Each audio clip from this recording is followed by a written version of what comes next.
ប្រយោជន៍គ្រាប់ស្វាយចន្ទីចំពោះសុខភាពដំណាំស្វាយចន្ទីត្រូវបានគេដាំដុះយ៉ាងច្រើនក្នុងប្រទេសកម្ពុជាយើងហើយគ្រាប់ស្វាយចន្ទីគឺជាគ្រាប់ធម្មជាតិមួយប្រភេទដែលសម្បូរទៅដោយជីវជាតិនិងអត្ថប្រយោជន៍ជាច្រើនចំពោះសុខភាពដូចជាផ្ដល់សុខភាពដល់សាច់ដុំនិងសរសៃប្រសាទគ្រាប់ស្វាយចន្ទីជាប្រភពដ៏ល្អមួយនៃជាតិម៉ាញ៉េស្យូមដែលសំខាន់សម្រាប់សាច់ដុំឆ្អឹងនិងសរីរាង្គក្នុងពោះជាតិរ៉ែមួយនេះអាចជួយសម្រួលដល់សម្ពាធឈាម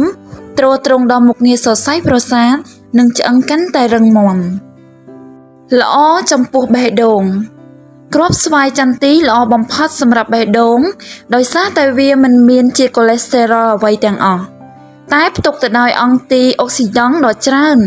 ដែលអាចបន្ថយការប្រឈមនឹងបញ្ហាបេះដូងបានវត្តមានម៉ាញ៉េស្យូមក៏ជួយបញ្ចុះសម្ពាធឈាមនិងបង្ការការកើតជំងឺគាំងបេះដូងទៀតផងបង្ការគ្រោះក្នុងថង់ទឹកប្រមាត់តាមការសិក្សាបានបង្ហាញថាស្ត្រីដែលញ៉ាំគ្រាប់ស្វាយចន្ទី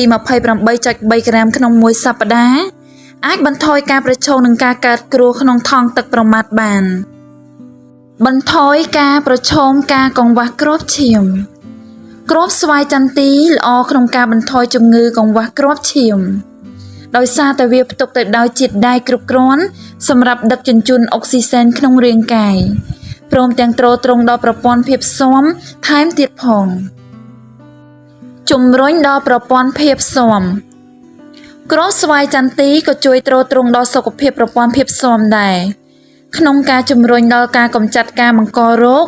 និងការជាសះរបួសនេះដោយសារតែគ្រាប់ស្វាយចន្ទីសម្បូរជាតិស័ង្កសីហើយអាចបន្ថយការបង្ករោគបានផងនិងជំរុញដល់របួសឆាប់ជាទៀត